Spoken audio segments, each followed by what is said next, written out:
viewers, time to wrap up another week with another edition of Totally Fucked Up Friday.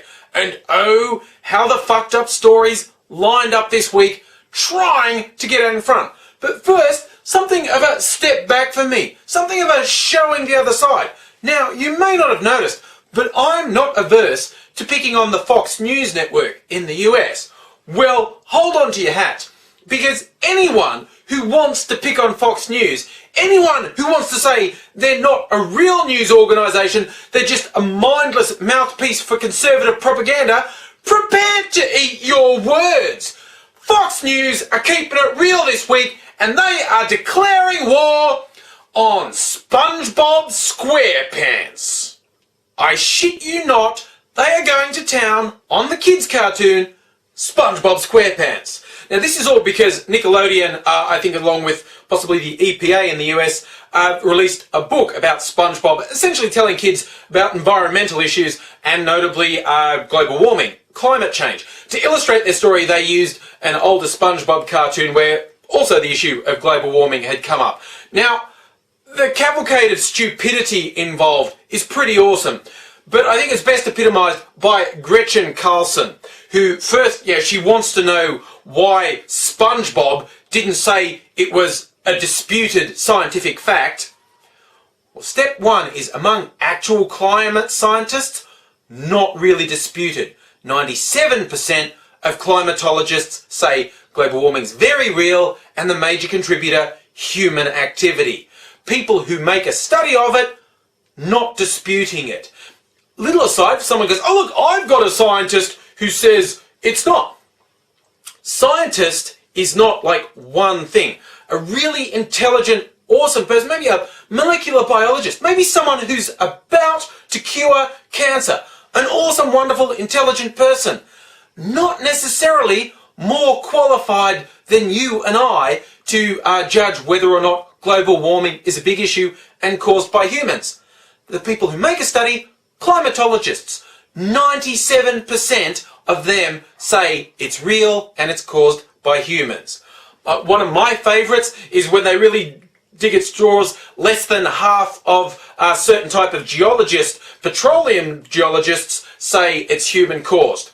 These are people who are overwhelmingly employed by, let's say, petrol companies, oil companies, energy companies, people who are largely responsible for the issue. They say it's not. So, Gretchen, one reason SpongeBob didn't say it's a disputed fact is because it fucking isn't. Another reason, he's a sponge who lives in a pineapple under the sea! And if you're still in any doubt as to why this fucking person should be ignored completely, she led into a story saying how she finds SpongeBob hard to follow. Tiny tip, Gretchen. If you're presenting yourself as the serious, impartial news person to whom we should pay attention, probably don't let slip that you are so fucking stupid you are confused by a kid's cartoon! Just shut the fuck up! And while we're in the land of the free, let's talk about this week's most extreme example of police abusing their power. Now, I've talked quite a few times in the past about how outrageous it is. Police, mostly in the US, but certainly all around the world, think they are within their rights to arrest people who have the audacity to either photograph or video police while police are doing stuff that they don't necessarily want the world to see. This is bullshit and it's got to stop. Could they go further? Could they what? There is a story, linked below as usual, of a police department who is trying to prosecute someone who uploaded an animation or several animations to YouTube. They use that extra normal animation you can use on YouTube, and it's basically just to take the piss out of the police force. You can watch the videos if you follow the links, and it's obvious there's nothing criminal in them.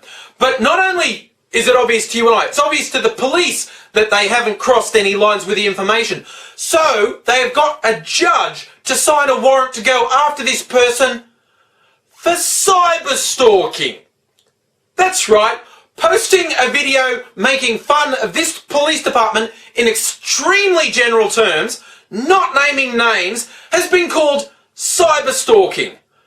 Quite fucking frankly, chasing someone, uploading animations to the internet, that's my definition of stalking, and quite a few legal experts consulted said, whoa, no way, that is such a stretch. But it's clearly bully tactics. Get a warrant, give it to Google and say, tell us who this person is. Clearly, they're never going to win any court case. They just want to fuck this person up. Unless, of course, it's completely innocent. We're supposed to believe that a police department that would do something so outrageous as to accuse this person of cyber stalking is not going to abuse their power further if they get the person's real name. This is the epitome of totally fucked up.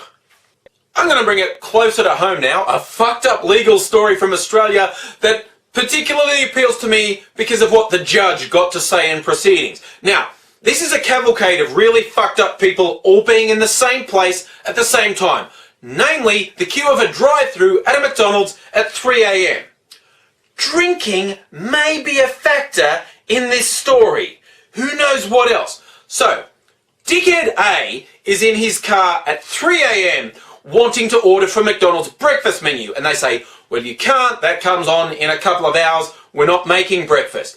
He proceeds to lose his shit and abuse the staff to the extent that they say, we're not going to serve you, you have to leave.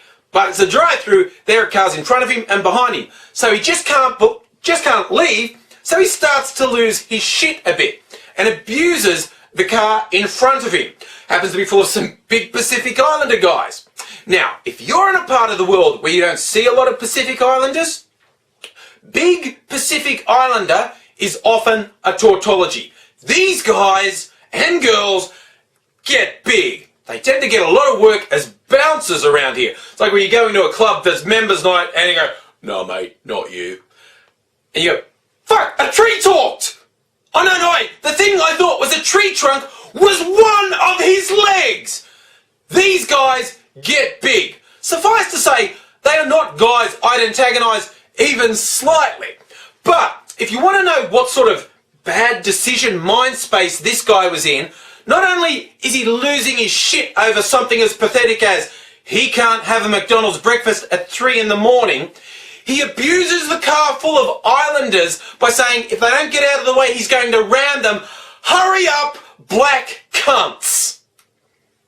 Not a wise choice. And one of the islander chaps decided to share the lack of wisdom with him by getting out, and the ticket's apparently got his window down because the guy starts punching him through the window.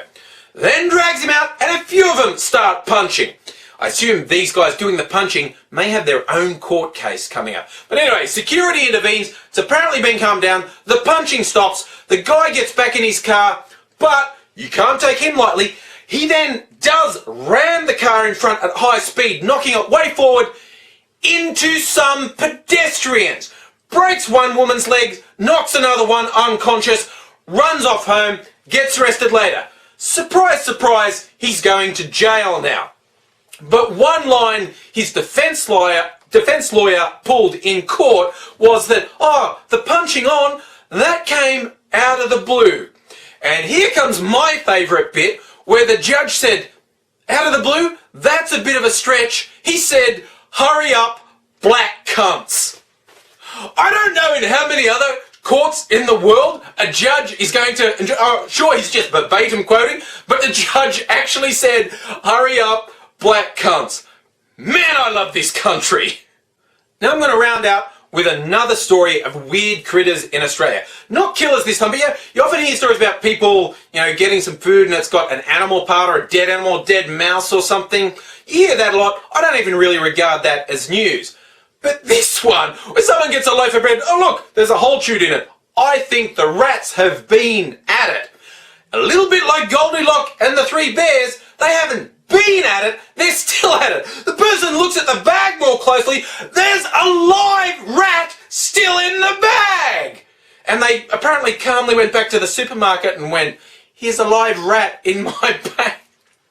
I would have just lost it! Fucking thrown it against the wall! The person said, oh, I didn't want to vomit, I wanted to throw it. I would have fucking thrown it! I would have thrown it and then hit it with a frying pan! I'm not gonna take a fucking live rat to a supermarket to prove a point! I'm gonna kill the fucking live rat!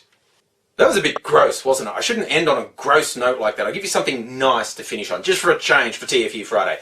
So, look, we all love Harry Potter. Everyone's thinking about it with the movies just finishing up. I found out someone's released some dolls, like baby versions of the Harry Potter characters. What could be cuter than that? It's the perfect... Oh, Jesus! What the fuck? That's like the worst thing I've ever seen! I'm like... Okay, I get that's meant to be baby Voldemort, but...